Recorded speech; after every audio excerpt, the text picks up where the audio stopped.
Алматыда 105 мың халқы бар 23 шағын ауданда орталық сумен жабдықтау және су бұру жүйелері болмаған. Қала әкімі Бақытжан Сағынтаев Наурызбай ауданының тұрғындарымен алғашқы өткізген кездесуінде жергілікті халық ауыз су мәселесін шешіп беруін сұраған еді. Шаһар басшысы аудан әкімдігіне Шұғыла шағын ауданындағы ауыз судың сапасын тексеріп, Ақжар шағын ауданын орталық су жүйесімен жабдықтауды тапсырды. Су қоймаларын жасақтау мәселесіне қолдау білдірді.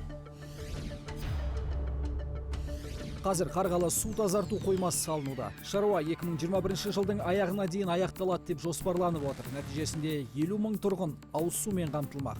Мегаполис басшысы су қоймаларының салыну үрдісін бақылау мақсатында 2020 жылдың мамыр және қазан айларында жұмыс барысымен танысты. Қазір Наурызбай ауданының 8 мың тұрғыны ауыз сумен қамтылған. Бұрын үйлерде кәріз құдығы болатын. Ал енді орталықтандырылған кәріз жүйесіне қосқалы отыр. Бұл аудан тұрғындары үшін үлкен жаңалық болып отыр.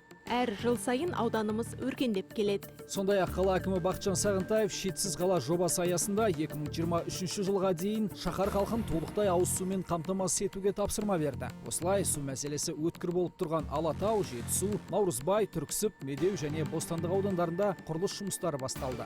2020 жылы Тастыбұлақ, Таужолы, Жайлау, Алғабас, Кемел, Әлмерек, Нұршашқан, Көлсай, Қарамыс, Қарғалы шағын аудандарында су құбыры жүргізілді. Сондай-ақ 7 шағын ауданда құны 9 миллиард 200 миллион теңге болатын сумен жабдықтау және су бұру желілерін салу бойынша 3 нысанда құрылыс жұмыстары аяқталды. Қазіргі уақытта қалада жаңа Алматы даму жоспары аясында ұзындығы 121 шақырым су құбыры тартылған. 2021 жылдың соңына дейін Боралдай, Шұғыла, Ақжар, Мұзтау, Каменская Плата шағын ауданы толық сумен қамтамасыз етіледі.